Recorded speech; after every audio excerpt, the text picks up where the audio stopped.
ॐ अज्ञानतिमिरान्धस्य ज्ञानाञ्जनशलाकया चक्षुरुन्मीलितं येन तस्मै श्रीगुरवे नमः। श्रीचैतन्यमनोभीष्टं स्थापितं येन भूतले स्वयं रूपः कदा मह्यं ददाति स्वपदान्तिकम्।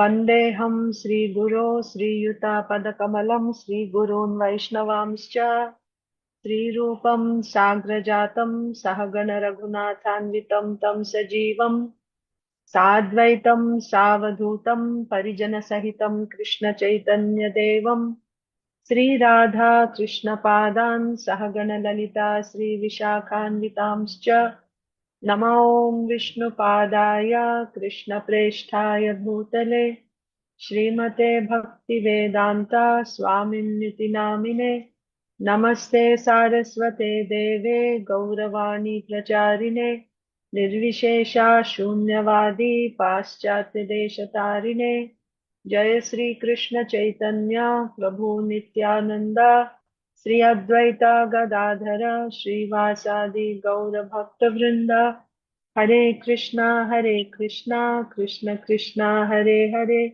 हरे रामा राम राम हरे हरे। वाञ्छाकल्पतरुभ्यश्च कृपा सिन्धुभ्येव च पतितानां पावनेभ्यो वैष्णवेभ्यो नमः। हरे Krishna dear devotees, welcome. Hare Krishna Mataji, Sadhu Pranams Mataji. Pranam Mataji, all glories to Srila Prabhupada. So welcome to today's speaking on Varnasrama Dharma session. This is session 3 and today is the 5th of January 2025. In yesterday's session, we read the last part of introduction. The highlights of that were that Srila Prabhupada, right from the beginning, stressed the importance of creating a body of Brahmanas. That means it will be a group of devotees. Then we saw what are the requirements for a Brahmana. One who is strictly following the standards of spiritual life, who is dedicated to studying scriptures like Bhagavad Gita and Srimad Bhagavatam, and who is teaching the same thing to the society, who's conveying the same message to society.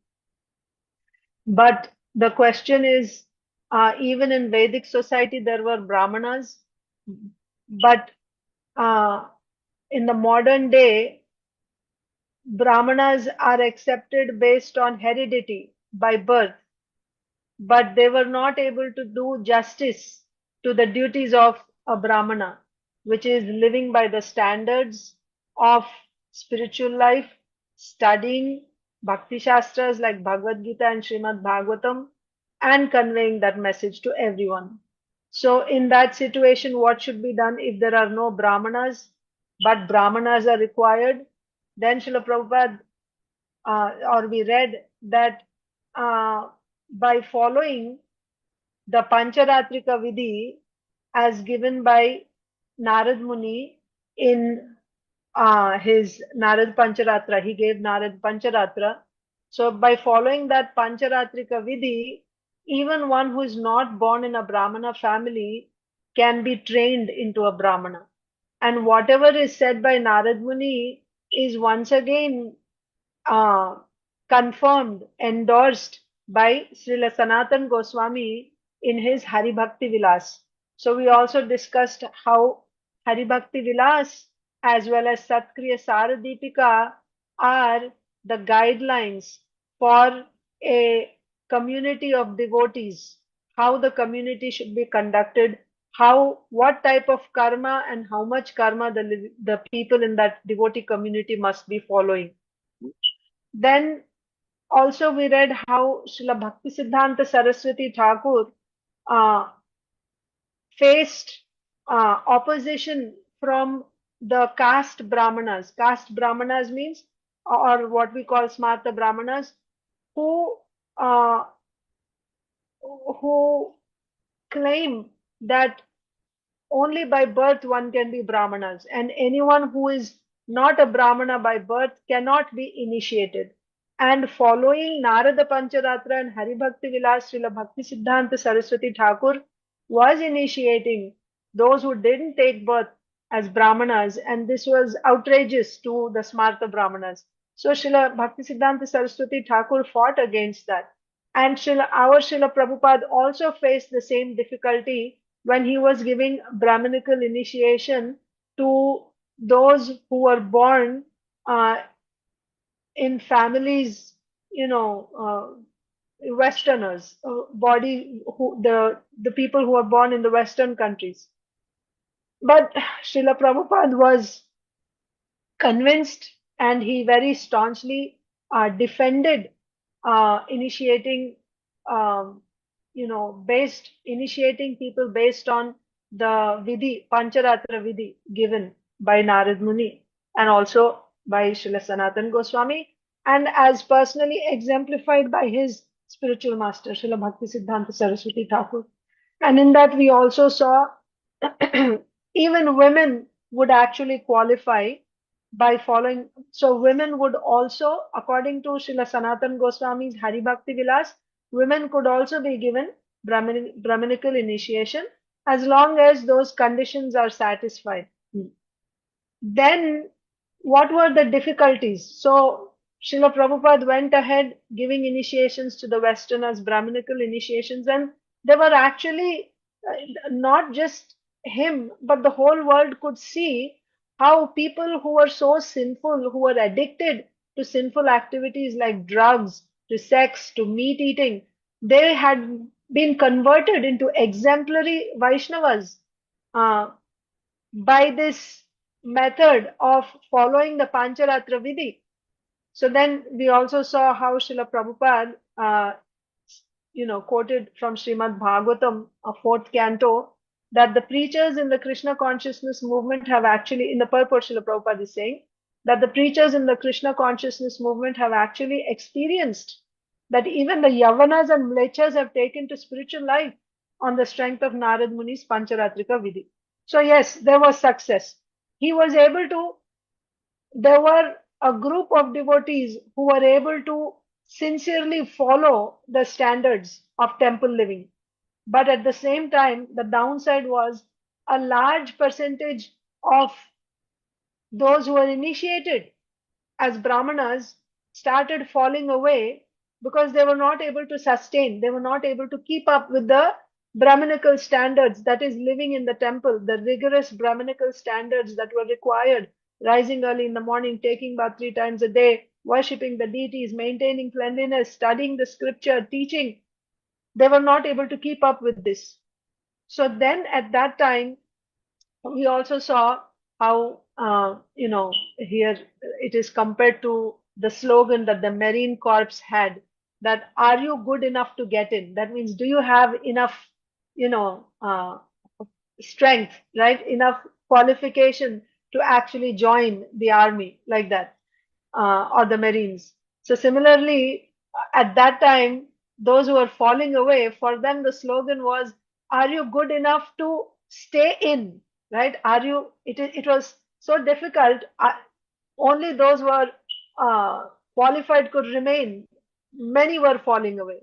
That's when, this was in March 1972, when Srila Prabhupada considered, not only considered, he actually started chalking out plans for the creation of Varnashram College. Why? Because not everyone is able to become a Brahmana. And it's not even required that everyone should be a Brahmana, right? In Varnashram College, there will be training for all four Varnas: Brahmanas, Kshatriyas, Vaishyas, and Shudras. Then when Srila Prabhupada was preaching like this, they would have these Varnashrama walks. And devotees were surprised that, what they thought was Krishna consciousness, now something, Srila Prabhupada was, uh, giving a new approach. So they were quite surprised. They were thinking that only Brahmanas could be Krishna conscious. So Krishna consciousness is not just for Brahmanas, even others can be Krishna conscious. This was new. So this was the beginning of Prabhupada's deliberate move to establish a total Varnashram structure, not just Brahmanas, but a complete Varnashram structure where there will be Brahmanas, Kshatriyas, Vaishyas, and Shudras, and everyone will be Krishna conscious. So this happened in March of 1974. And finally, we see in 1977, 3 years after this, there's a very famous presentation by Srila Prabhupada with great conviction that uh, you cannot make everyone a Brahmana and sannyasi. And Krishna consciousness is not meant just for a few people who are able to become Brahmanas. Krishna consciousness is meant for everyone, for the whole world. And you cannot expect everyone to be Brahmanas. So he reiterated emphatically his conviction that Varnasrama is the critical tool for spreading Krishna consciousness. If you want Krishna consciousness in the entire world, then the very, very critical, important tool to spread Krishna consciousness all over the world is Varnasrama. Then he also said that only the sannyasis and brahmanas are going to be a small scale, right? How many, if you look at the whole world, how much percentage is actually brahmanas and sannyasis? A very, very insignificant number of people can actually come to the standard of being sannyasis or brahmanas. But if you want the whole world to be Krishna conscious, then you must introduce this Krishna consciousness movement according to Lord Krishna's instructions.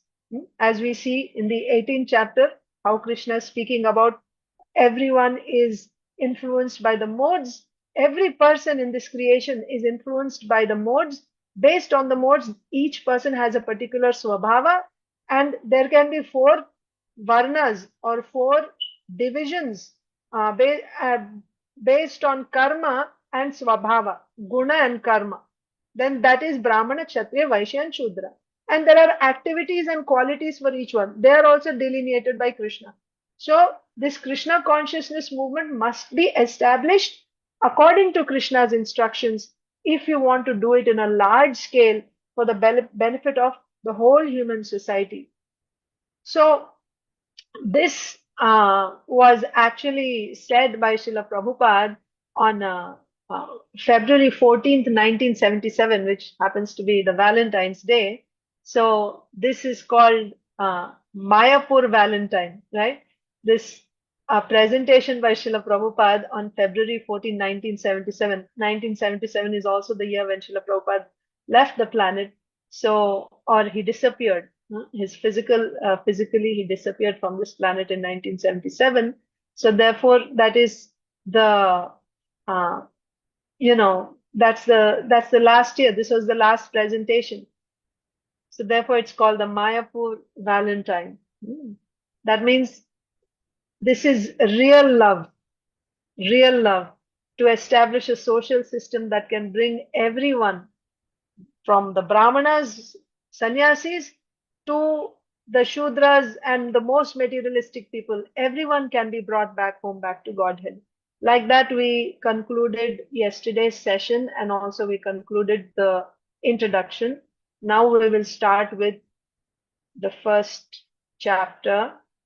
So, as I told you before, speaking about Varnasrama is Srila Prabhupada's spoken quotes from his conversations, from morning walks, like that, and even classes, his spoken words.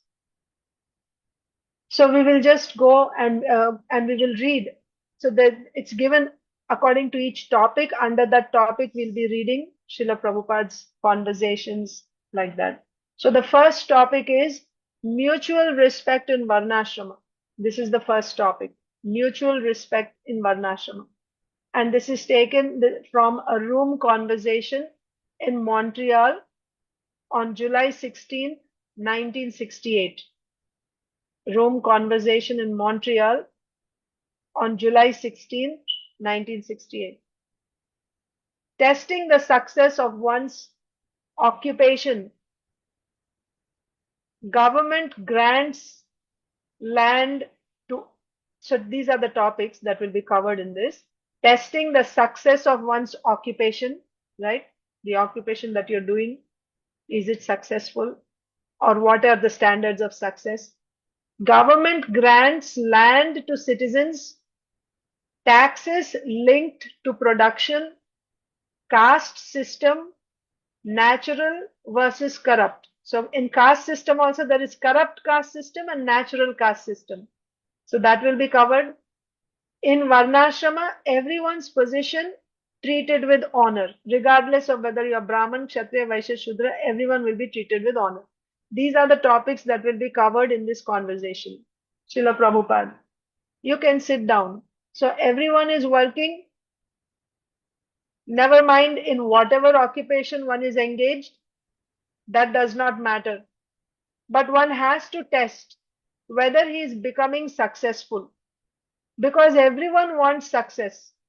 We are not animals that without any success we shall work hard labor. That is animals' business.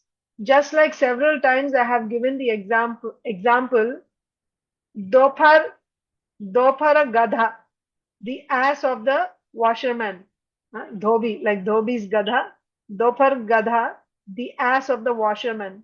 That kind of business and work is no use. Dophara Gadha, ass of the washerman. Here, of course, you have no experience. In India, there is a class who are called washermen. In India, there are four castes. Washerman, a class. Barber, a class. I mean to say, so many departmental. So each and every one, there is a class who take up that work. Sweeper, a class. Then all the necessities. The clerk, even clerk, there is a class. Priest, there is a class. The fighter, there is a class. That is nice arrangement in India. And florists, there is a class, florist. Their business is simply to supply flower. Fisherman, there is a class. Butcher, there is a class. Just like we have got a temple, now we require potter. Potter, there is a class. In Jagannath temple, the arrangement is that the prasadam is cooked every day in new earthen pot. No old pot is used. Once used, it is thrown away. Formerly, this was the system in India. Even dishes, once used, it is thrown away. No washing. So nice, huh? No need to wash. Cook and finished. No washing. Even golden dishes, silver dishes, once used, it is thrown away. My God. And now, golden dishes, there is no use of golden dishes. Neither nobody throws it away. But that was the system. Now, the earthen dishes, just like china clay dishes, this is considered impure because it is repeatedly used. In India, those who are strict Hindus, earthen dishes once used, it will be thrown away. Clay dishes. So this is china clay dish. It is not to be used again. It is thrown away. Just like you have got paper plates and glass here. You eat it and eat in it and throw it away. Similarly, in India, now it is being introduced, these paper dishes gradually, but from very old time, refreshment or food stuff supplied in clay dishes, and after eating it is thrown away. So there is a potter class who flourish. They sell their products, just like in your country also. So many things are thrown away so that the manufacturer gets a chance to sell again, right? Reusable, not reusable, disposable. Once you throw away, you have to buy again. So like that. So everyone has got a particular type of profession. The potter, the washerman, and the florist, the grain dealer, the silver or gold dealer, the banker, and everything. And the priest and the warrior. So even in India, still there is no difficulty for draft board. If there is a war, there's no need to go and look for people who's going to fight. You don't need a draft, or even if there is a draft board, there's no difficulty because Kshatriyas will just come. They're ready. They think this is an opportunity. For Kshatriyas, when there is an opportunity to fight, they're waiting for this all their life. When they'll get an opportunity to actually, show their bravery in battle. So there's no difficulty for the draft board. There is a class, Kshatriya. They will be very glad to be recruited as soldier. They are very strong. They are called Jat. Jat. They are called Jat, Gurkha. They don't like any other occupation. Fighting, they like. The Sikhs, they are Jat class. And the Gurkha, oh, the whole British Empire was extended with the help of the Sikhs and the Gurkhas because they were warriors. See, this is the science. See, every person has a nature, a swabhava. You cannot change that swabhava. It is there in him, that swabhava. So he will, if you engage him according to his swabhava, he's very happy, right? He will function very nicely in his swabhava. So these Sikhs and Gurkhas, they are Kshatriyas by nature. That's their swabhava. They are very happy when they get an opportunity to fight in a war. So the British Empire was extended with the help of the Sikhs and the Gurkhas. It was in name, it was actually British Army, but in reality, inside the army, who you will see? The Indian soldiers, the Kshatriyas of India, the Sikhs and Gurkhas, they were fighting for British in different countries, and the British is conquering everyone. The Britishers took these Gurkhas and the Sikhs to Burma, to Mesopotamia. They liquidated the empire because they lost India. So when they lost India, the British Empire was also finished. As long as the British had India, they were able to conquer different places. But once they lost India, the whole British Empire was also lost because they didn't have warriors who could fight for them. The British soldiers were not helping to keep up their empire. These Indian soldiers, in the first war, they gained for these Indian soldiers. They fought in France and everywhere very nicely. So when the Indian soldiers were there, the British was conquering. Even in France, they fought the Indian soldiers, the Gurkhas and Sikhs, they fought very nicely. They are fighter class. They like to fight. Any fighting is not going every day, of course, right? Daily there's no fight. So the arrangement was just like you have to fight for the state. So there is no monthly salary system. You are awarded by the government a certain tract of land free because you need food. Food comes from land. Today, it is such a situation that we think food comes from the store, right? Milk comes from the milk packets or from milk jugs, right? Fruits and vegetables come from the shop. From the grocery market, you get fruits and vegetables. Actually, it's growing from land. Who knows this? So they would be given land because every day there is no fight. There's no question of salary. They get land. Fighting is not going every day. So the arrangement was just like you have to fight for the state. So there is no monthly salary system. You are awarded by the government a certain tract of land free. You produce grains and utilize the land. No tax for you. That means whatever you grow, you take. You don't have to pay tax for that because you're fighters, you're fighting for the government. In in reciprocation for your services, the government gives you land for free. You use that land, you grow food, or you hire someone to grow food for you, whatever, but you don't have to pay taxes to the government for what you're growing on that land. But when there will be war, you have to come to fight. That's the agreement. Whenever there is war, you have to come to fight. And they're more than happy because they're Kshatriyas. They're happy to fight. So when there will be war, you shall fight. Very nice arrangement. I want to tell one thing here. This growing food, especially food. We are not talking about growing cloth, cotton, and other things. But the basic food like grains that you eat, huh? This all classes would do. It's not that only the Vaishya class will do. A Brahmana will have his cow and he will have a piece of land. A Kshatriya, everyone, there's nothing. Whenever we talk about, oh, we should have our little piece of land and grow food and have for yourself. Why not? They immediately, we have this misconception. We think, oh, that is a Vaishya's job to grow food. I won't grow food. and I won't take care of the cow. What do you mean? Do you drink milk or not? You need, food is essential. Kshatriya is a fighter. Just see what Srila Prabhupada is saying. They are Kshatriyas, but throughout the year you are not fighting. You are not fighting throughout the year.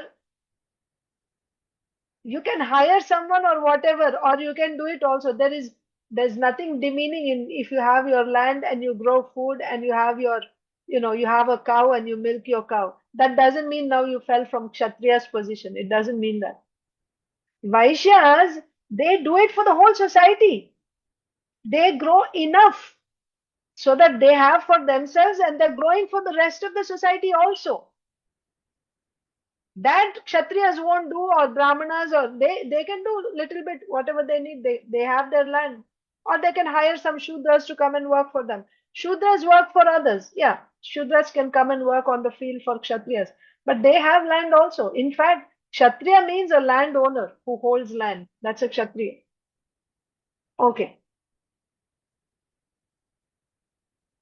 So this is very nice arrangement. Kshatriyas will get some land. Similarly, in temple, the florist has to supply flowers daily. Yes. Now also we see, right? Big temples, ISKCON temples also. We need so many flowers every day. So in India, you have a flower supplier who supplies regularly. In temple, the florist has to supply flowers daily. Mr. Khanwar, am I right? You know this Indian system? Mr. Khanwar, yes. Prabhupada. So the florist is given a certain tract of land free.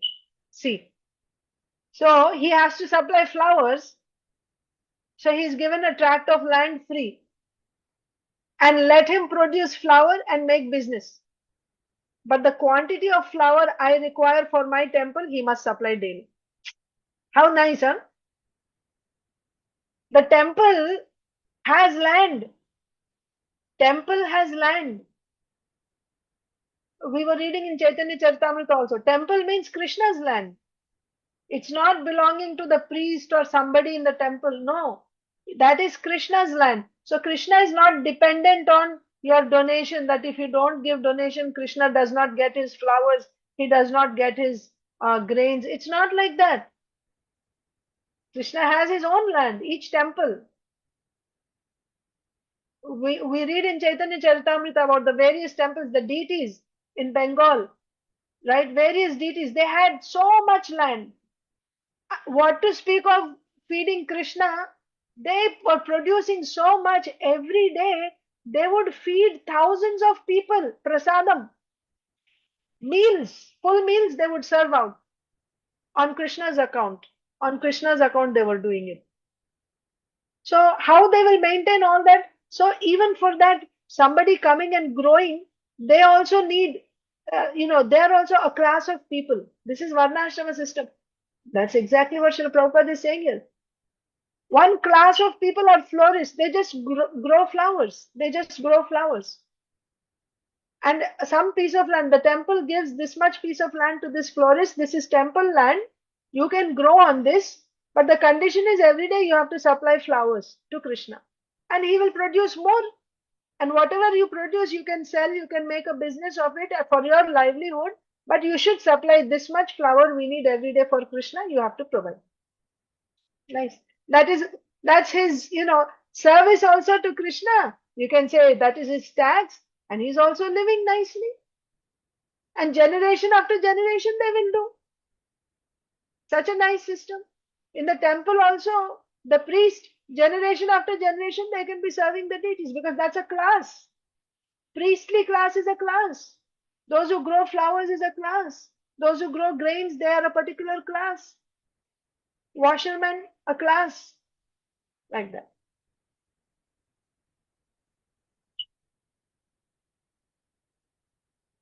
So the florist is given a certain tract of land free and let him produce flower and make business. But the quantity of flower I require for my temple, he must supply daily.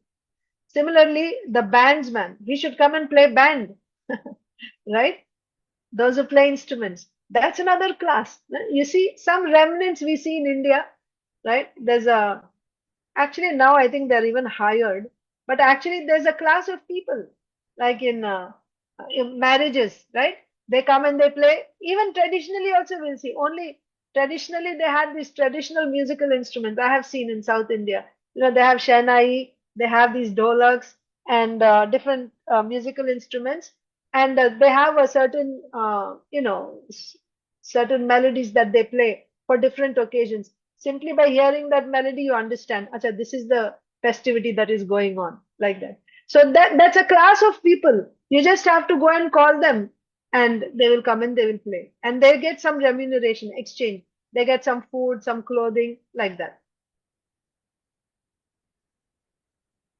So everything was based on land distribution. So now Srila Prabhupada is coming to the next topic, land distribution. So what was the first topic we covered? uh, Testing the success of one's occupation. Okay. Now next we are coming to government grants land to the citizens. That's the next topic we are reading. So how Srila Prabhupada covered this? The success of everyone's occupation. So there are various classes. There is washerman, there is barber, right? Sweeper class, everyone is there. That we didn't come to it yet, but from Bhagavatam we understand Samsiddhir Haritoshanam. That means uh, Atapumbir Dvijashreshta Varnasrama Vibhagashaha Swanushtitasya Dharmasya Samsiddhir Haritoshanam. So by your services, by your occupational duties, uh, if Hari is satisfied, that means you offer the results of your work to Lord Vishnu. That is the form of worshipping the Lord with your occupational duty. So we saw some examples here of flowers, same with grains, and the priests, right? So of course, by your occupational duty, priesthood is Brahmana's duty. So by your occupational duty, the result of that, if you're offering to the Lord, then that is the perfection of your duty. When the Lord is satisfied, Hari Toshanam, Hari is satisfied, then that is the perfection, samsiddhi, of your Varnashrama duties. So what is the success of your duty? That's the first part, right? Testing the success of one's occupation. Then we came to government grants land. So we are seeing how government grants land means we are seeing here. So we saw how land is given by the temple. So first we saw how the king is giving land to the Kshatriyas, yes, and in exchange for their services, yes. So whenever there is fight, the Kshatriyas have to come to fight, and the government gives them land for free. And we also saw how the temple gives land. Government is giving land, or the temple is giving land to the florist. You grow flowers and you have to give flowers to the temple. This is how government is distributing land. Everything was based on land distribution. That was the system. And tax was paid to the government, not by assessment. Tax is paid to the government, not by assessment. Whatever your land production is there, you give to the government 1/4. That's all. If you have produced 1,000 mound grain, you have to give to the government 250 mounds. And if you have produced 100, then you give 25. That's all. So, and if you don't produce anything on your land because there was a famine that year or there were no rains, then what do?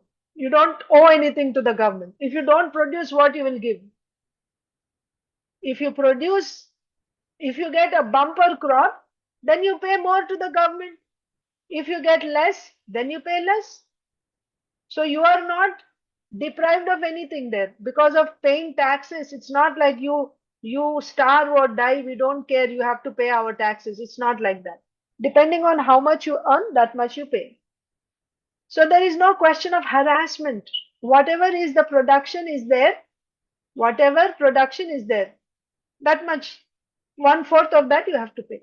So this profession is accepted from Vedic time. different kinds of men engaged in different kinds of activities.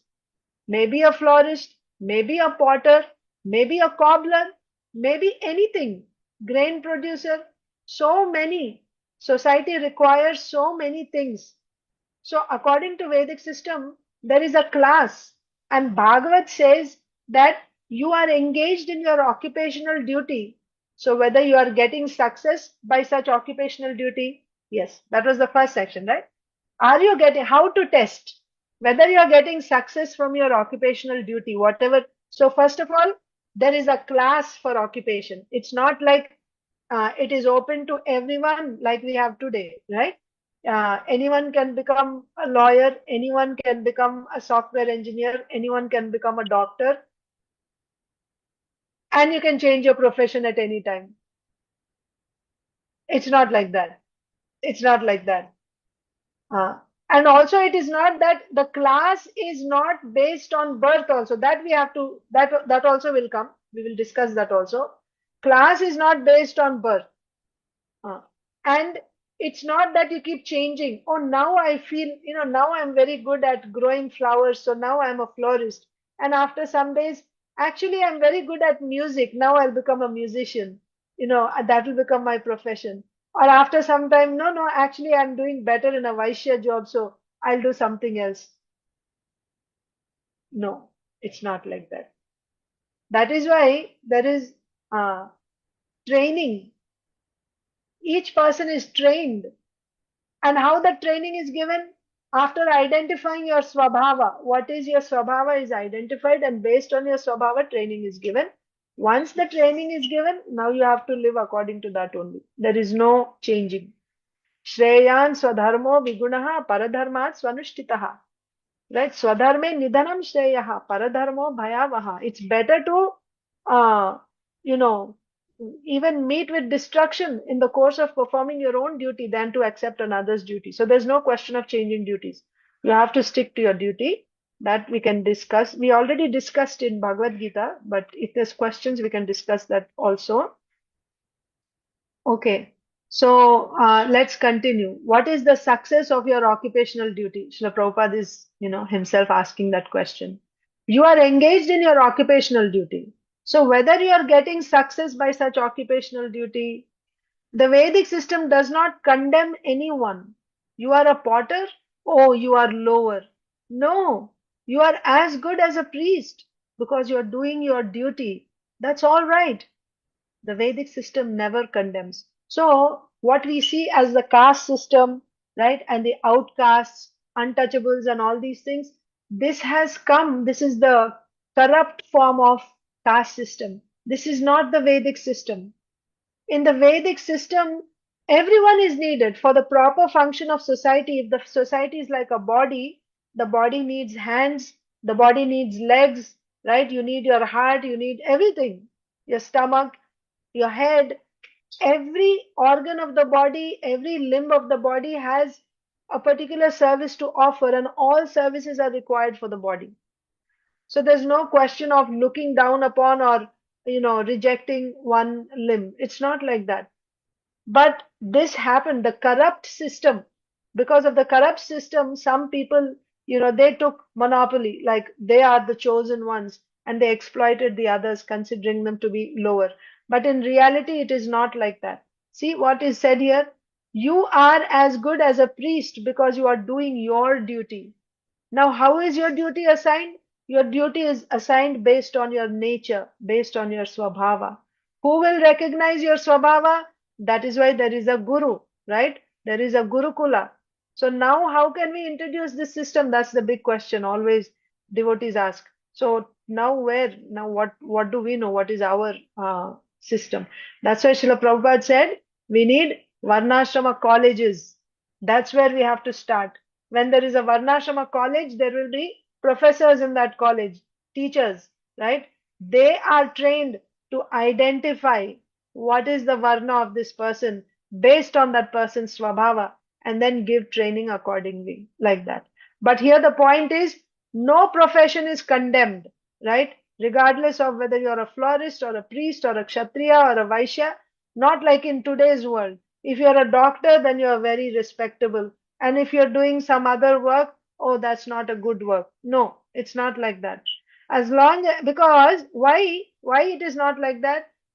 The whole purpose of your doing your particular karma is to come, is to get self-realization.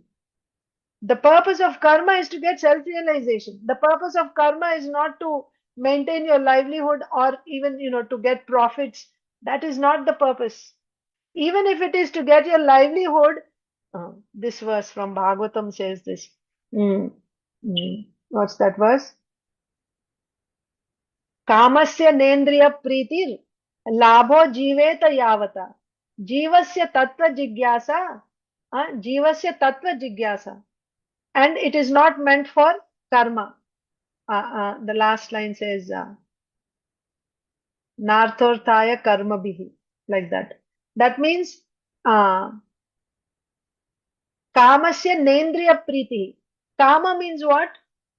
Kama means, we say lust, right? So kama means desire, like the senses wanting sense objects. That is kama.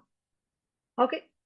So kama, or you can say kama means, you can say desire. Okay, kama is desire. So the desire should not be kamasya na indriya priti. Right? Your desire should not be indriya priti, to satisfy the senses. Kamasya nendriya priti, na indriya priti. Then what should be the purpose then? What should the purpose of kama? That means you're giving, kama means you're giving sense objects to the senses. You're giving sense objects to the senses. But the purpose of providing sense objects to the, for example, you're putting food in your mouth. Okay, it's easy to understand. So when you put food in your mouth, what should be the purpose of putting food in your mouth? Oh, it's nice and tasty. I like this food. I like that food. And I want to try more and more different recipes because I want to get all different types of tastes. Is that the purpose of giving the sense object to the sense? No. Kamasya nendriya priti. The purpose of giving sense objects to the senses is not for indriya tripti, is not for sense gratification. Then why we are giving labho jiveta yavata? The purpose of this providing sense objects to senses, the benefit of that is jiveta yavata. As much as you need to keep body and soul together, that much. Give only that much sense objects to the senses as much as is required to keep the body and soul together, or in other words, just so that you keep living in this body. So now you take it from all different angles. I just gave example of food, how much money you earn, or actually, if you go to the previous verse, what's that verse? Dharmasya. Uh,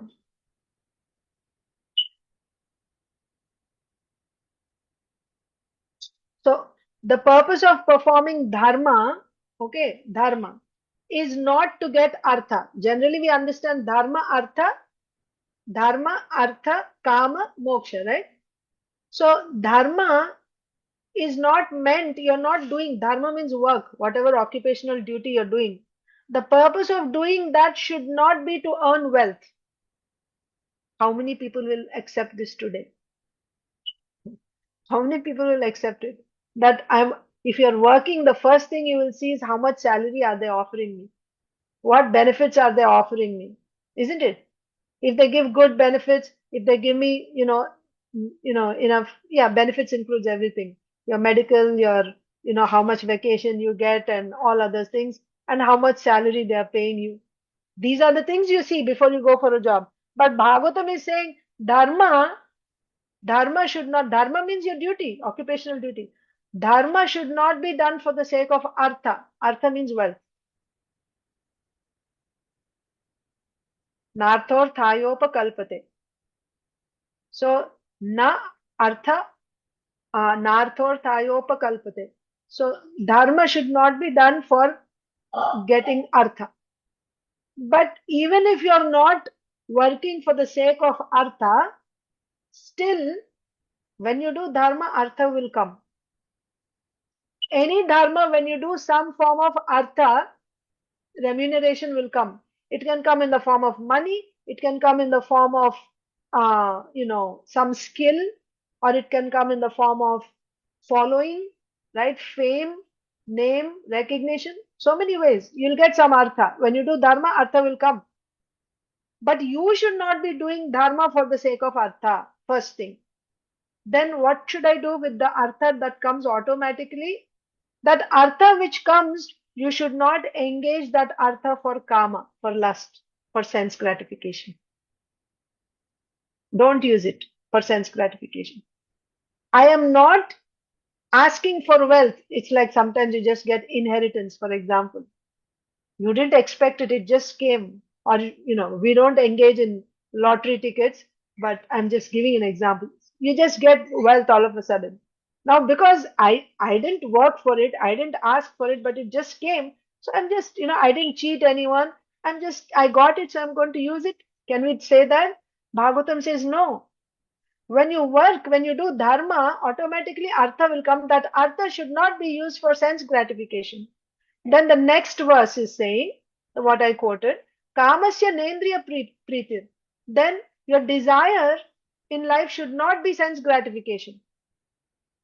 The artha that you have, that should not be engaged in sense gratification. Then kama, whatever you're providing, that sense object that you're providing to the body, the purpose of that should not be sense gratification. Rather, it should be simply your survival, sustenance. Labho jiveta yavata. As much as you need to live, that much only you should accept. Then next question is, why should I live? Right? Why should I live? Jivasya tattva jigyasa. The only purpose of living, I should not be living because, oh, my family is dependent on me, my followers are dependent on me, or the community, the country is dependent on me. If I'm not there, things are not going to function, right? If I don't do anything, how all these people will survive? Is that why you're living? No. Jivasya tattva jigyasa. The only purpose you should be living is tattva jigyasa, to inquire about the absolute truth. Who is the absolute truth? That's the very first verse also, right? Of the Vedanta Sutras, and that is explained in Srimad Bhagavatam. Athato Brahma Jigyasa. Right? Now is the time to inquire about the absolute truth. Now means after coming to this human form of life. Before that, we were not able to inquire. So, the purpose of living is to inquire about the absolute truth. It should not be, but the purpose of living is not to do karma. Complete the cycle. You may think the purpose of living is to do karma. I am living so that I'll do my particular dharma. I am a brahmana. I'll do my duty. That's why I'm living, to do my duty. I'm a kshatriya, right? I'm a mother. I'm a wife. I'm a husband. I'm a father. So I'm living to do my duty. No. The purpose of life is not karma. The purpose of life is tattva jigyasa. So you see how they are linked. You do dharma.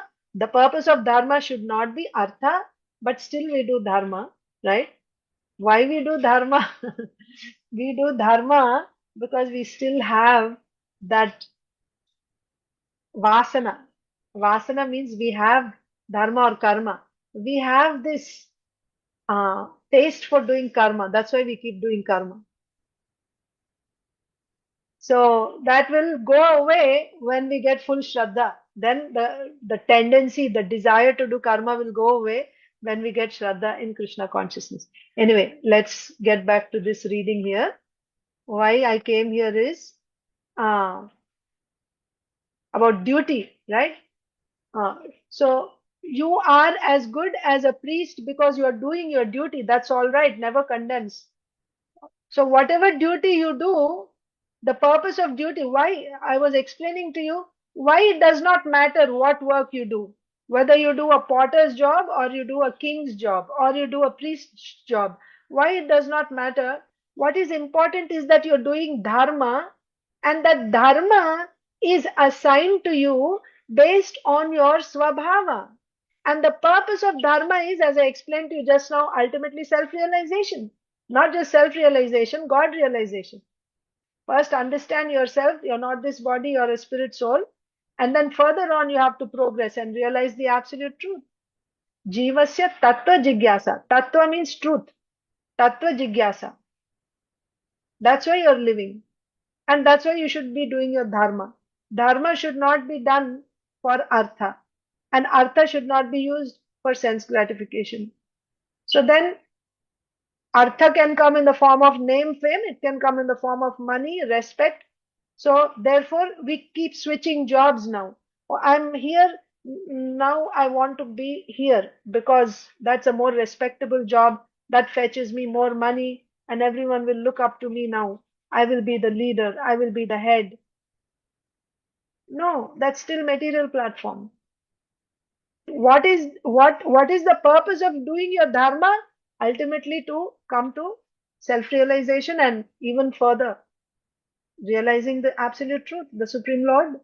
That's the purpose of doing dharma. Then does it matter what dharma you do? Whether even if you're a potter, you can realize yourself by doing your particular dharma properly. And if you are a brahmana also, you can realize the Lord if you're doing a particular dharma. And on the contrary, being a brahmana, if you're not acting in the mode of goodness, being a brahmana, you're doing brahmana's duties in the mode of passion and ignorance, will you get God realization? Will you get self realization first? No, you won't get. You will be in that bodily identification only, even if you're doing the brahmana's job or even if you're a king. Now we saw that. That's why, how this corrupt caste system came into picture. Because they were not acting in the mode of goodness. Now let's continue reading. This is development of later age when the so-called Brahmanas became, I mean to say, treacherous. Actually, Vedic system is saying it does not matter. That is why they were satisfied. Otherwise, why will they accept? Tell me. If the fact is that the Shudras are very lowly, then they cannot get perfection. Only when you become a Brahmana, then you'll get perfection. If that was a fact, why will a Shudra be faithful to his duty? You tell me. He will try, like in today's world, everyone is trying, right? Wherever there is more money, then everyone goes to that particular profession. Now I don't know what's going on in India, but when I was, a student, every parent wanted their children to become either doctor or engineer. They will literally push them, prepare them from childhood. Every year, so many, hundreds of thousands of students appear for the entrance exam for medical and engineering colleges. Why? Because that's a prestigious thing. Everyone else, they don't think they're so important. This is material platform. So then everyone is trying for that only.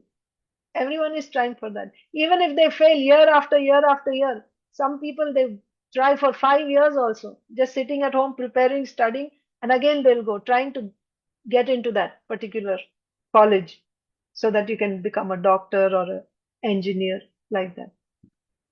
But that's not Vedic system. No, that's not Vedic system. Vedic system is you do your duty and you'll get the highest perfection by you doing your duty. And that's why they were satisfied. They didn't feel the need to change their profession, to change, from Sudra to Brahmana or to Kshatriya. No, they never felt that need. But this happened later on. Sakale neha mahata yogo nashtaha parantapa, Krishna says. This is how it works. With the passage of time, things start dwindling. The knowledge as it is becomes lost. And once again, the Lord comes to, or he sends his, associate to once again re-establish Dharma.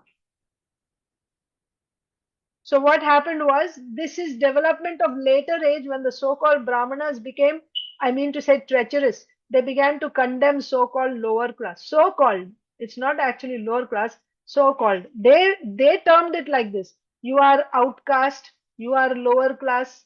They began to condemn so-called lower class. There was disruption, this whole social system.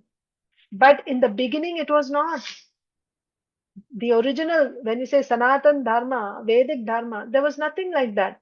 This is lower and this is higher. Because everyone's goal is clear. The goal of Varnashram Dharma is pure devotional service.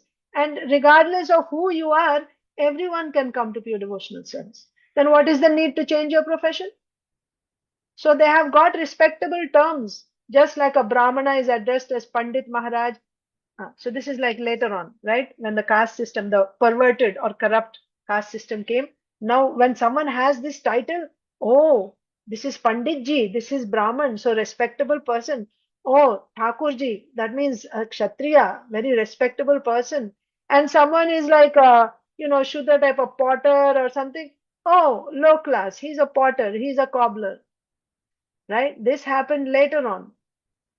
And then they got these respectable terms, just like a Brahmana is addressed as Pandit Maharaj, a Kshatriya is addressed Thakur Sahib, Thakur, and a merchant is addressed Seth Ji, and the laborer class addressed as Chaudhary means leader. In this way, everyone has got respectable position. Why? Acha, sorry. This is not later. Then only. Then only. So you would identify a person, and what Srila Prabhupada is saying here is, regardless of what your profession is, everyone is respected for that. You get a title, and with that title, you are respected for the job that you're doing. If you're a Brahmana, Panditji. If you're a Kshatriya, Thakur. If you're a Shudra, Chaudhary. He is also respected for his job, and he is identified by his work that he's doing. That's why we have surnames. Surnames will tell us about what type of work we do. In this way, everyone has got respectable position. Why? Because the test of their success was one, Vishnu, success. Swakarmana tam abhyarchya siddhim vindati manavaha. Bhagavad Gita 1846. Swakarmana tam abhyarchya. Tam means Krishna, Lord Vishnu. Swakarmana means by your own karma, swadharma. That means the work which is assigned to you, either Brahmana, Kshatriya, Vaishya, Shudra. By your work, Tam, Lord Vishnu, Abhyarchya, you worship him with your work. By that, Siddhim Vindati, you will get perfection. Manavaha, human beings will get perfection by worshipping Lord Vishnu with your particular work.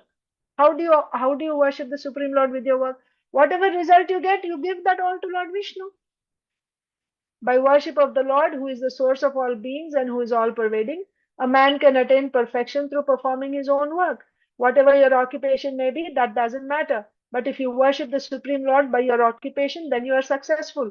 The florist supplies flower to the temple, the potter supplies pots to the temple, the priest chants mantra in the temple, the Kshatriyas, they protect the temple. He supplies the expenditure of the temple. That's all. This is the plan for a Varnashram society. What we are talking about, Daiva Varnashram society will have a temple in the center. And there will be Grihasthas living all around. The Grihasthas will own their property. This property, this community belongs to the, actually to the, they will own it. And all the Grihasthas together, they will have a temple of Lord Vishnu in the center. And some Grihasthas will be potters, some Grihasthas will be Kshatriyas, some will be priests, some will be, producing agriculture, right? Some will be teachers, there will be a Gurukul, some will be doctors, all according to Vedic system. And the goal is everyone, the perfection of your occupation, whether you're a potter, whether you're a garland maker, whether you're and that job you will get based on your natural inclination, your swabhava. And you'll be very happy doing that service because that's your nature. And the perfection of your work is when the result of that is offered to the Lord. It's meant for the pleasure of the Lord. And in this way, your earning of your livelihood also becomes devotional service. Directly. It's being offered to the Lord directly. Whatever your occupation may be, that doesn't matter. If you worship the Supreme Lord by your occupation, then you are successful. Now you may say, but what about the work that we are doing now? We can give that also to Krishna, isn't it? The jobs that we are doing now, that can also be given to Krishna. But the thing is, if you see the 18th chapter of Bhagavad Gita, Krishna is specifically mentioning these four, Brahman, Kshatriya, Vaishya, Shudra, and the qualities and the types of work that a person with that swabhava should do. Actually, if you see, all jobs that we are doing are Shudras jobs now. And even that is, it is filled with so much sin. Directly, you may not be involved. You may think that I am not directly involved in sin, but that establishment is, you know, it is involving the killing of so many cows and so many things. You will be implicated. We will be implicated if we take work from that. Then what will happen? It will put us in the mode of passion and ignorance. Hmm. Then when we are in the mode of passion and ignorance, then the same effect will not come. Of course, you can offer your result to the Lord. You can still offer your result to the Lord. Even this work also can be offered. But what is your consciousness when you're offering? That is very important, because after all, it is Krishna consciousness, right? When we are offering it to the Lord, what is my consciousness? If I'm thinking that um, there is no Varnashram system, it's not possible now, and this is how the world is working, and I will do this job, and this is my income, and I'll offer it to Krishna, and this is as good as any other work. Whether I do Brahmana's work, Kshatriya work, Vaishya work, or this work, it's the same thing. I'll just offer it to the Lord. Now, is our goal pure devotional service? Yes. So if my goal is pure devotional service, what are the symptoms of pure devotional service? For you to do pure devotional service, uh, the qualification is Shraddha. The symptom of Shraddha is Sharanagati, surrender. What is surrender? Surrender is, there are 6 limbs of surrender. First one is Anukulyasya Sankalpam, second is Pratikulyasya Varjanam. Anukulyasya Sankalpam means doing those things which are dear to Krishna, which Krishna likes. Pratikulyasya Varjanam means giving up those things which Krishna does not like. How do you know what Krishna likes, what Krishna does not like? From Shastra. I cannot speculate. I should not. Or two people will come sit together and they will decide, according to today's circumstance, according to the world today, this is not possible what is said in Shastra. So we will have to do this. If like that, if you decide, no, you have to take from Shastra only, and that also, that will come through the Acharya who can give that portion of Shastra which is possible in the present circumstance, that will already be decided by the Acharya and they will give. And once they give it, then you have to just follow that much. Or local Brahmana, right? Local Brahmana. When you have a community, the local Brahmanas who are well versed, right? Shabde Pare. Shabde Pare means they are well versed with what is given in Shastra, and also they are realized in that knowledge, right? So a Vaishnava can give what can be followed, how much should be followed in the present time, and when things improve, how to increase what all we follow. But knowingly, willingly, in my heart, if I'm accepting that it is not possible, what is said in Shastra, it's not possible, I won't do that, it's fine. That means I'm not satisfying those two conditions of Anukulyasya Sankalpam, Pratikulyasya Varjanam. Willingly, if I am, so for there is no question of surrender in the first place, and willingly I am doing things which are not dear to Krishna, then what will happen? I am rejecting things which Krishna is asking us to do. Very clearly Krishna says in Bhagavad Gita 18th chapter, if we read, we will see. We've been reading all these days what you should do, what is good. All 6 chapters actually, 13, 14, 15, 16, 17, 18. Again and again, Krishna is stressing mode of goodness, mode of goodness, mode of goodness. Because when you work in mode of goodness, that's when your spiritual realization will come. If you're working in the modes of passion and ignorance, it is working against spiritual realization. So then what will happen is my heart will become very hard, hard, Hard. My heart will become hard. Willingly, because it's an offense. Knowingly, if unknowingly I didn't know, so I'm doing something, I can be forgiven, because that is, there is no wickedness in the heart. But I know this is not to be done, and in spite of that, I do it. What will happen? Just like, in Paramatma, when you are small, young children, little, you feel fear in your heart because you hear the voice of Paramatma when you do something wrong. But if you ignore that voice one time, two times, three times, after that, Paramatma will stop speaking. Your heart will become hard. That sensitivity will go away. That softness will go away. And when that softness goes away, you won't progress in bhakti. For bhakti to progress, that softness of the heart is important. So willingly, knowingly, if we reject the Lord's instructions, we become very hard-hearted, then we won't be progressing in bhakti. That's the thing. But at the same time, it is a fact. It is a fact that we don't have any, how will I pay my bills? What will I eat if I don't work? That's a real problem now. Yes. Then I must be feeling very, very helpless, guilty, praying in front of Krishna. Please help me, get me out of this situation so that I can lead a life which is according to your instructions. Pray to Krishna and look for an opportunity where that can be done, right? So in this way, when this awareness comes, when devotees come together, then with the help of the Lord, things will start manifesting. Things will start manifesting. We can have our own devotee communities where we are going to live the way how Srila Prabhupada is saying here. So let's just read a little bit more. We have some more minutes. And if at any time, if you want me to stop and you want some discussion, or you can just raise your hand, okay? If nobody raises hands, then I'll just keep reading. Okay.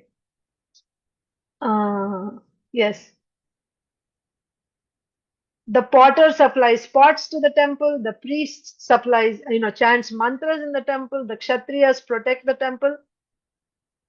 He supplies the expenditure of the temple, the kshatriya, because he collects taxes, right? So kshatriya supplies expenditures of the temple. Because the land belongs to the kshatriya, they're royal class, because they occupy land, so they have got the obligation to give protection to the country. Fight.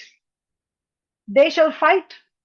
And here at the present moment, the arrangement is that you have no land. You are landless, but you are called to fight. Why there is a problem in draft board? When there is a war, they have to draft. Why people are trying to avoid going for a fight? Because first of all, they're not kshatriyas. They don't have that nature to fight. And second of all, even if you are a kshatriya, you're not taken care of, right? Kshatriya means he should have his own land. There is no land. Nobody has any land. Who has land here? Land means when you produce. So here at the present moment, the arrangement is that you have no land, you are landless, but you are called to fight. Why? This system is condemned system. The Kshatriyas, they are royal class. They possessed land, so they had obligation to protect the country. Yes? So this is their land, and then it's an obligation, just like if you are the father of the family. Now, yes, your father, so father must be respected, honored. Why? Because he's maintaining the family. He's the head of the family. Everyone will respect him, and in return, he's also protecting them. If everyone is respecting the father and dependent on him, it is his responsibility to protect them also, isn't it? That's how. So Kshatriya is like that. It is his land, and then that means they pay him taxes, right? He doesn't do any work. Kshatriya doesn't do any work as such to earn his livelihood. He has the land and people work there and he gives them protection and they pay him taxes. So he gets his wealth, his food, everything he gets because everyone is giving him taxes. Why they're giving him taxes? Because he's protecting them like that. So when there is no land and you call them to fight, they don't want to come. This system is condemned. The Kshatriyas are royal class, they possess land, so they had obligation to protect the country. Therefore, they were fighting. How nice arrangement. Those who are occupying administration of the country, they should fight. But they're sitting very nicely in their armchair and calling somebody. go fight and be killed, right?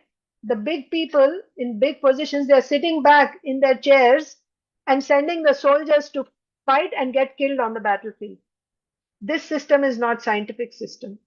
Therefore, the caste system is very nice. They have now been condemned. Not condemned, but they want to revise it. But this is a very scientific system. Caste system is a very scientific system. Why? Because it is created by Krishna. Simple.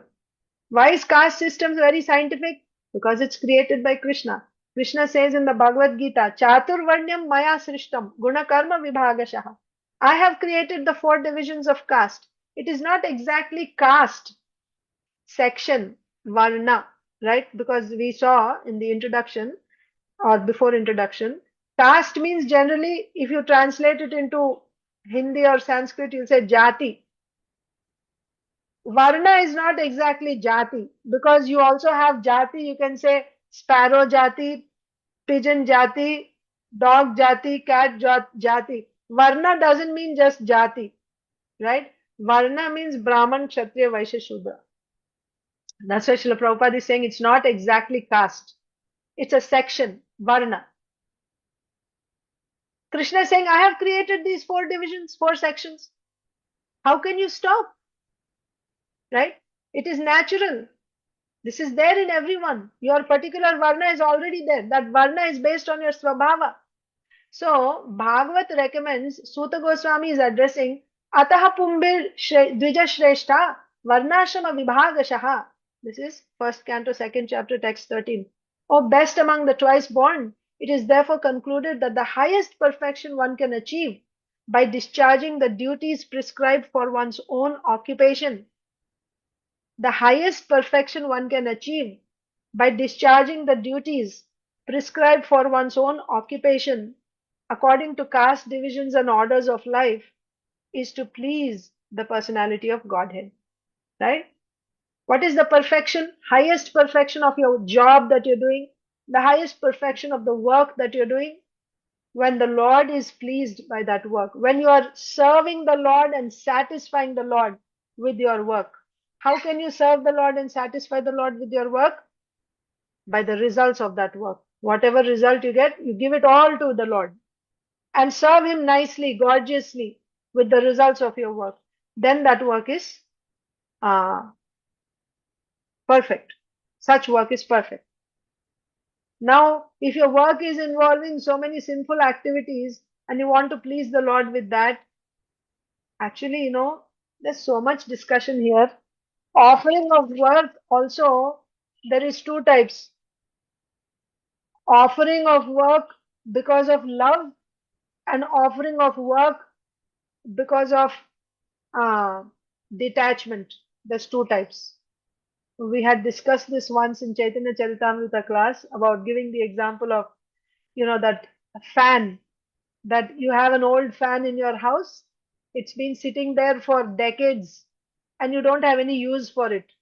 You have a new one in your house and that is simply taking space. You want to get rid of it. So in order to get rid of it, what do? Instead of throwing in the dumpster, you think I'll go and give it in the brahmachari ashram. Someone will use it, right? Why just throw it in trash? I'll just give it in the ashram. Somebody can use it. So you go and you give it. Now that is one type of giving. Another type of giving is you see, oh, it is summertime, and it is so hot. The brahmacharis must be really, very uncomfortable because of this heat. Let me buy a nice fan for them. And you go, you shop for a good fan, right? The best one with all the features, right? Which is very powerful, which is long lasting, durable. And you go and you give it to the brahmachari with great love. That, Prabhuji, I want to offer this to you. Is there a difference or not? How you are offering? One offering is with love, the other offering is with detachment. So karma, you can offer karma to the Lord. In that also there is quality. One is Prinana Rupi, the other one is Tyaga Rupi. Prinana Rupi means you're offering with love. Tyaga Rupi means you're giving out of detachment. If I keep it, it's going to bind me. I work, and if I take the result of my work, it's going to bind me to this material world. I have to come back again because whatever I'm enjoying, I have to pay back. To pay back again, I have to take birth. This is called the vicious cycle of karma. You enjoy and you take birth again to pay. And again you come back, you come back. This is the vicious cycle. There's no getting out of this cycle of karma unless you take to the spiritual path. So therefore, people want to get rid of this karma because it is binding me. And the way to get rid of this karma is offer it to the Lord. Like giving your old fan in brahmachari ashram, like that. So such people, they offer karma to the Lord. Yes, Mataji. Aditi Lata Mataji. Hare Krishna Mataji, please accept my humble obeisances. Please accept my humble obeisances. All glories to Srila Prabhupada. Yes, Mataji. Mataji, so we are probably that's the reason we are always in that field only. I mean, not in that way which you give the example, not in that category, but we are always taught that give your results to Krishna, otherwise you will be tied. So we are given that path only, shown that path only, so that we can develop the other thing, the detachment for love of Krishna, renouncing, Yeah. right? Yeah. Because we come in that category. I mean, I always think that, oh, okay, yes, that's what we are taught, because we don't have that natural love for Krishna, probably. Mm. Am I right? No, go ahead and then I will speak after you finish. Let me understand. That's all? Okay, so yeah, that's what I wanted to say. Okay. Let me show you. I don't know if you saw this diagram before. I've been sharing this quite often in the recent classes, but let me share it with you. That will make it clear.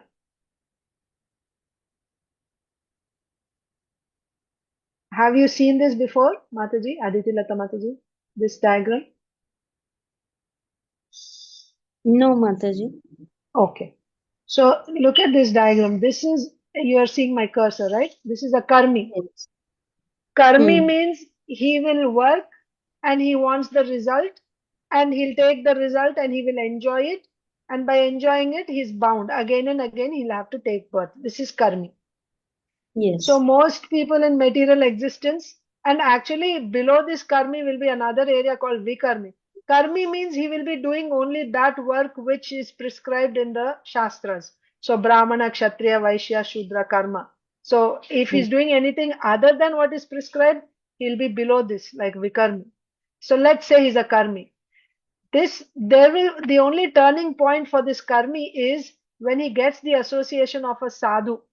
Sadhu can be on the left side, he can be a jnani sadhu. On the right side, he can get a devotee sadhu. Okay, when he gets an association of a sadhu, that's when his life will change.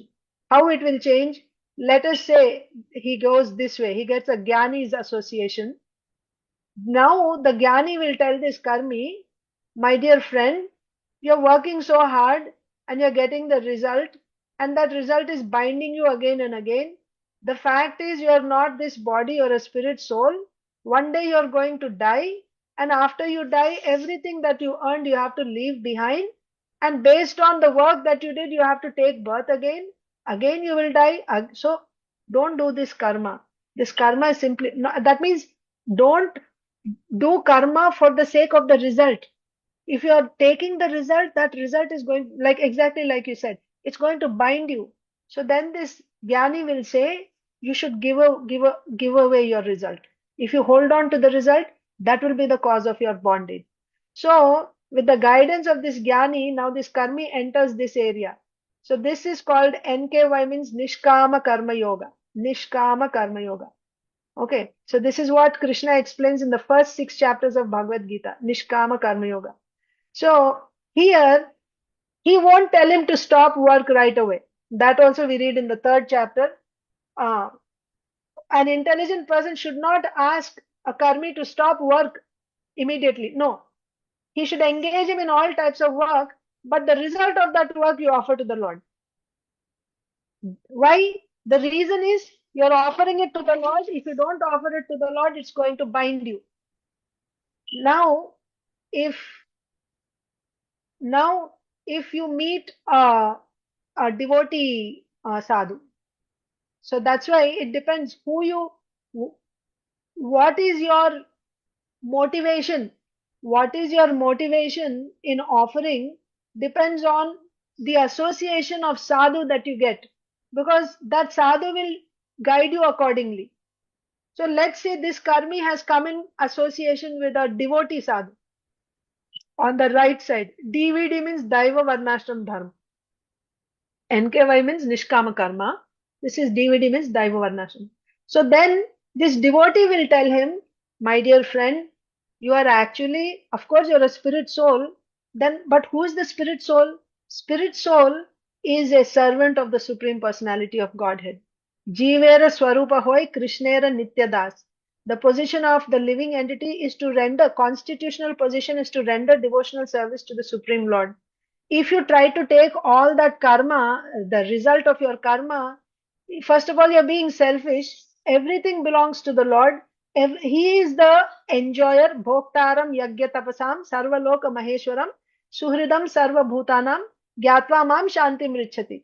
Right? You will become very, very peaceful when you recognize that Krishna, everything is coming from Krishna. Everything belongs to the Lord. So you should offer everything to the Lord, and he's so kind. After taking, he will give it back to you. When you offer bhoga to Lord, it's not like he'll eat everything.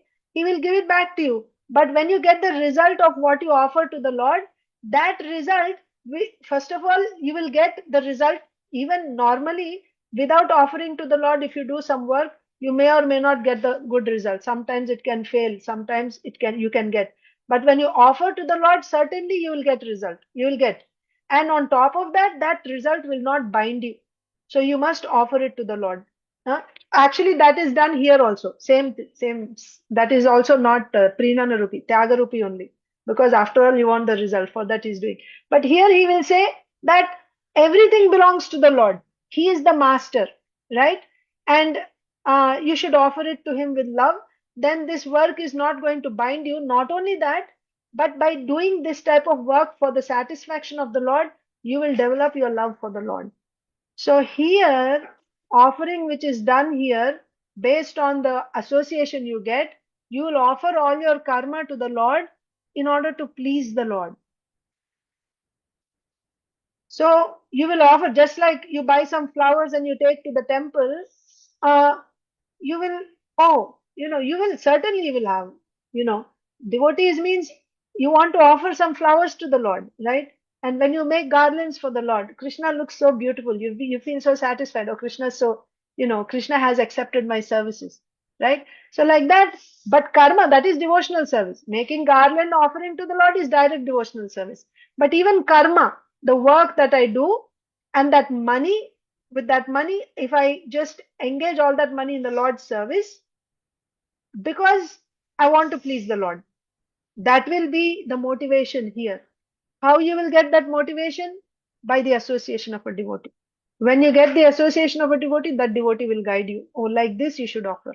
And then, but initially, as you said, we may not have that automatically. Why? Because for so many lifetimes, we are used to taking the result, right? We are coming from the background of being a karmi, life after life after life. We are work because fruitive activity. Fruitive activity means I will work when I get the result. So with this mentality, when I'm coming, then sometimes I may not be able to directly do it with that motivation. Then you can take help from with the help of jnana here. Jnana is what? You are not this body, you're a spirit soul, right? And this karma is going to bind you, so get rid of this karma. So you can take help of this jnana in the initial stages. Rupa Goswami also says in the initial stages one may take help from jnana just to get into bhakti. So therefore you will see even Srila Prabhupada also preaches like that sometimes, right? That this work will bind you, so so that get rid of this work, like that. That is jnana anga. This path, the left side, is jnana marga. Actually, the goal of jnana is to go and merge into Brahman. The right side is shuddha bhakti. The goal of shuddha bhakti is go back to actually to get Krishna prema. When you get Krishna prema, then you get direct Bhagavad Sakshatkar. So this is the right side. But in the right side also, in the initial stages, sometimes it's not mandatory that everyone has to go this way only, everyone has to take help from jnana, but in some cases we can use. It's like taking a stepping stone, right? When you have to cross a small creek, sometimes you keep a stone in between, take one step on the stone and then you cross. That will help. So like that you can take help from jnana angas, limbs of jnana, in the initial stages, at the end, at the entry door, you can take help there just to get into bhakti. But once you enter here into Shuddha Bhakti, there's no question of using any more limbs of jnana. That is done directly, simply to please the Supreme Lord. Was that helpful, Aditi Lata Mataji? Yes, Mataji. But I was thinking that getting into Shuddha Bhakti or getting a bhakti for Krishna, the pure bhakti of Krishna, we need Krishna's this thing, right? Will. Krishna has to give us that benediction that, okay, you are allowed to do that. Otherwise, we won't experience that Shuddha Bhakti, right? So that's why to do that, that's why we are supposed to do sadhana bhakti and to develop that bhakti for Krishna slowly, slowly. So that's why I was wondering that aren't we all in this category of the DVD. jnana? Not, No, yes, no. No, this is jnana. No, we are not, all are not in jnana path. I'll tell you, there is some correction in what you said. You're saying with the help of Krishna only, or by the mercy of Krishna only, we'll be able to enter into Shuddha Bhakti. This is still not Shuddha Bhakti, Mataji. We are all here only, actually. We are here mm. only. We are not in Shuddha Bhakti. And to get here also, actually, to get here, what you need is not mercy of Krishna. You need mercy of a devotee. For You need both mercy we of. need mercy of devotee. For both we need mercy of devotee, no? No. Here you need mercy of devotee. Then only you start your sadhana. Otherwise, you don't even know what is bhakti, what is Shuddha Bhakti. You won't understand. You won't even have any clue that I'm supposed to do devotional service to the Lord.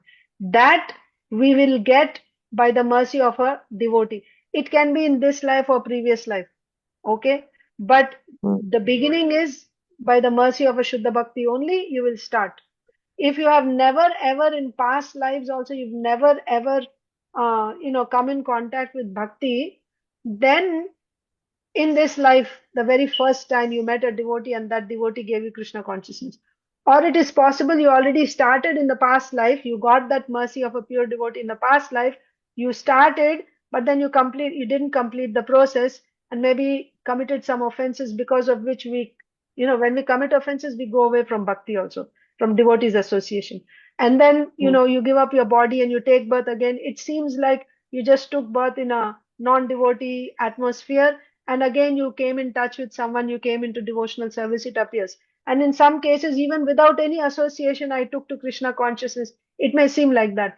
But as soon as you see someone has bhakti, you should understand that means he got some association, some mercy, kripa, mercy of a devotee. So that, I must do it to please the Lord. Where you will get that from? From the mercy of a pure devotee.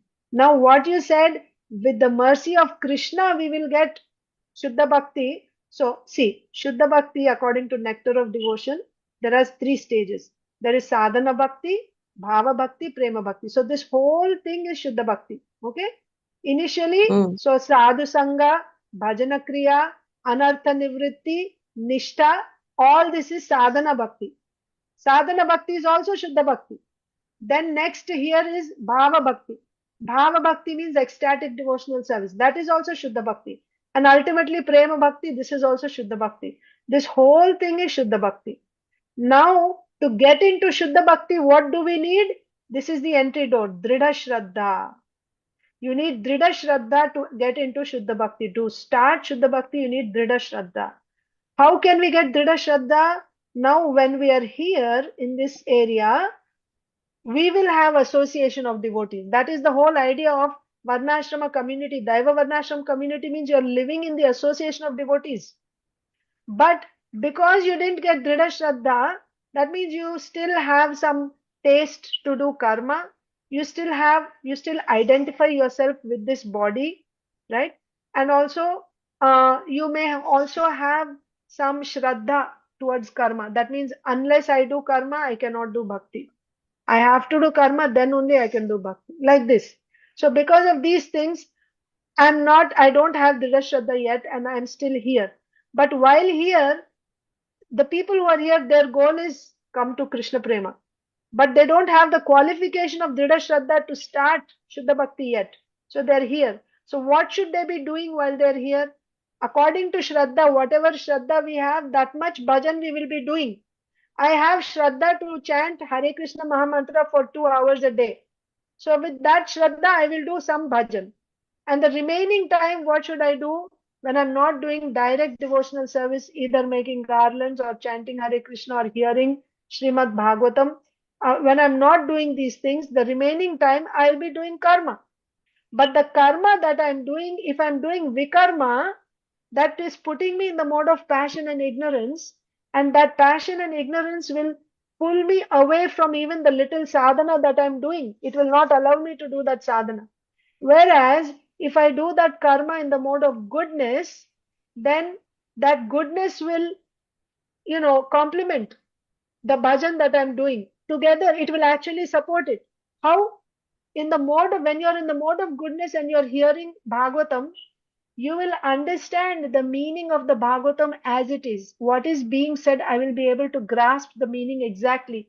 And the definition of Dhrida Shraddha is Shastrartha Vishwasa. That means you believe in the conclusion of Shastra. What Shastra is saying, you become convinced about that.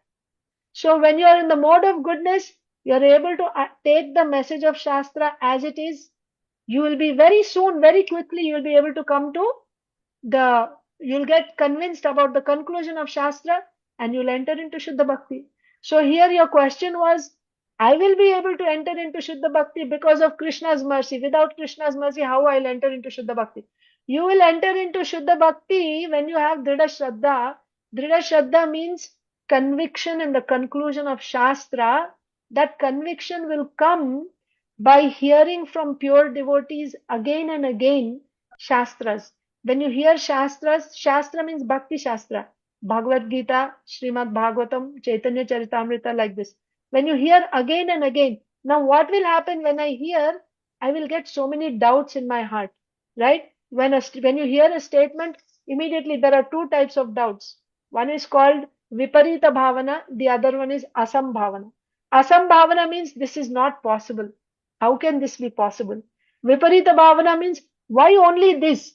That can also be true, right? Like if someone says Lord Vishnu is supreme, then you may say no, but that Purana says Shiva is supreme. Why you're saying only Vishnu is supreme? Like this, you'll get doubts. So therefore, hearing in the association of devotees is important. When we get doubts, we have to express those doubts, and those doubts have to be solved. And there are many, many, believe me, hundreds and thousands and millions of doubts in our hearts, which are stopping us from surrendering to the Supreme Lord.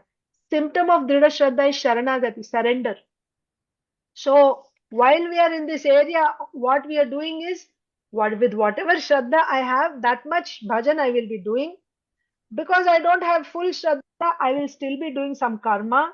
That karma should be done in the mode of goodness so that it will actually complement my bhajana, my bhakti, and I should be I should be living in the association of devotees, hearing from the devotees. What should I be hearing? Bhakti Shastras, Bhagavad Gita, Bhagavatam, Chaitanya Charitamrita, like this. And hearing, whenever I get doubts, I have to clarify those doubts. And when all the doubts are cleared, then I will get Dhrida Shraddha. I will enter into Shuddha Bhakti. So, then how I will even get here into this area? When I get the mercy of a devotee. That's the only way. By the mercy of a devotee, I will get here. And even while I'm here also, I need association of devotees, mercy of devotees, association of devotees. Throughout we will need. Here also we will need association of devotees. It is never without devotees. When Krishna's mercy will come, after you get association of devotee, then Krishna's mercy will follow. First, devotee's mercy. When you get devotee's mercy, just like eclairs toffee. Inside you have the soft, outside there is, the chewy chocolate. Like that, outside is that devotee's mercy. First you will get, when you put the candy in your mouth, first thing that you taste is the outside. That is the devotee's mercy. But inside devotee's mercy will be Krishna's mercy. So with Krishna's mercy, then you will get your guru. Again, based on my sincerity. So the type of guru I will get depends on my sincerity. So based on my sincerity, Krishna will guide me to a particular guru.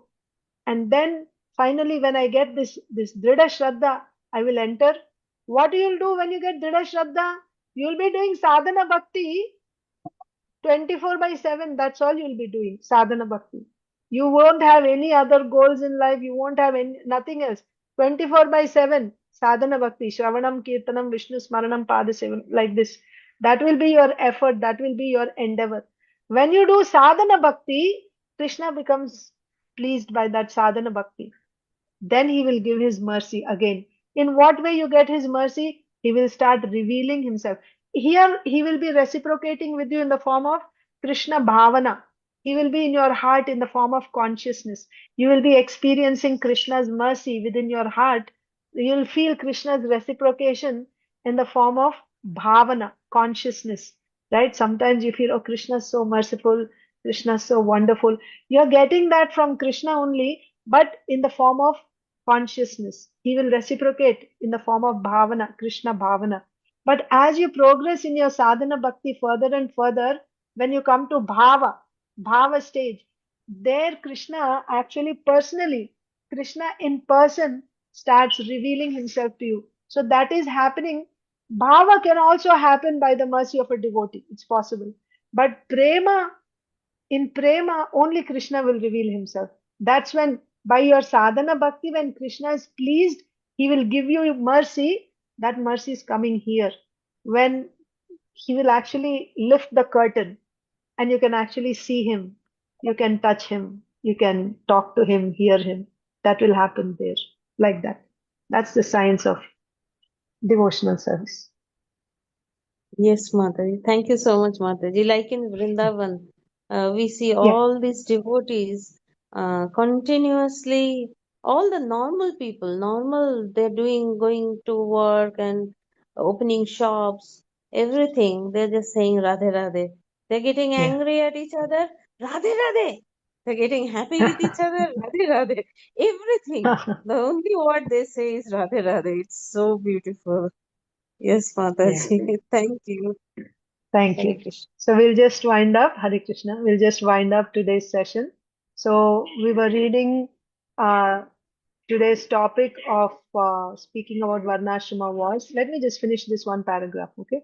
O best among the twice born, it is therefore concluded that the highest perfection one can achieve by discharging the duties prescribed for one's own occupation according to caste divisions and orders of life is to please the Supreme Personality of Godhead. This system of sectional division, that means Brahman, Kshatriya, Vaishya, Shudra, right? Sectional division or Varnas. This is, he is Brahmana, he is Kshatriya, he is Vaishya, he is Shudra, he is brahmachari, he is householder, he is vanaprastha, he is sannyasi. Or subsection. So within Shudra now you can have, he is potter, he is washerman, he is this, he is that. You may divide it or not. This section will be there in every society. That's the point. You just have to recognize it.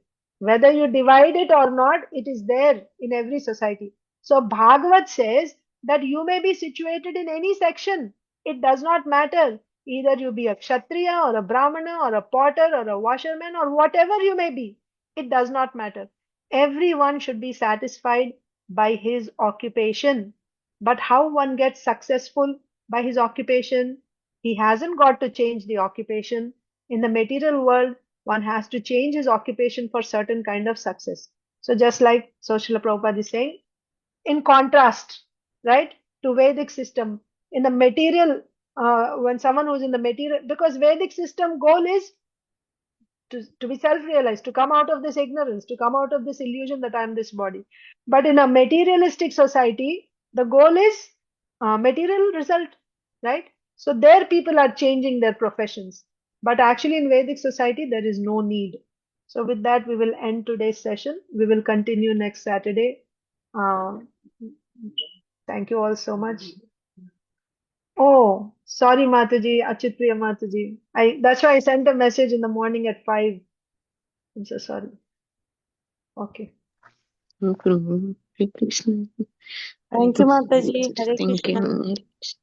Thank you. Vancha kalpatarubhyascha kripa sindhubhya vacha patitanam pavanebhyo vaishnavebhyo namo. Srila Prabhupada ki jai. Jai. Hare Krishna. Samaveta Gaur Bhaktivinoda ki jai. Hare Krishna. Hare Thank you. Krishna. Hare Krishna.